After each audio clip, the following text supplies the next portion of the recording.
అంటాంటే నీ పెళ్ళాన్నైపోయినట్టుందిరా సామి నా సామి কিরে কথা কଣ ଆଜି କଣ ତୋ ପାଦ ଆଉ ତଳେ ଲାଗୁନି ପୁରା ଡେଣା ହଲେଇ ହଲେଇ ଉଡ଼ି ଉଡ଼ି ଆଉଛୁ।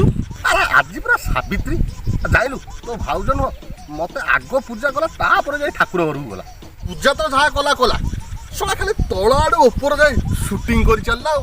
ମୁଁ କହିଲି ଇଏ କଣ ହଉଛି ଇନଷ୍ଟାରେ ପୋଷ୍ଟ କରିବ ମତେ ଆଜି ପୁରା ଦେବତା ଦେବତା ଫିଲ୍ ହେଉଛି। ଆଉ ତୋ ଖବର କଣ?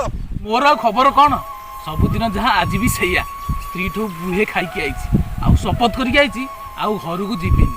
ସେଇଥିପାଇଁ ଟାଙ୍ଗିଆଟା ନେଇକି ଆଇଛି ଜଙ୍ଗଲକୁ ଯିବି କାଠ ଚିରିବି ଯମରାଜ ଆସିଲେ ମଇଁଷି ଲାଞ୍ଜ ଧରି ସିଧା ଉପରକୁ ଯିବି।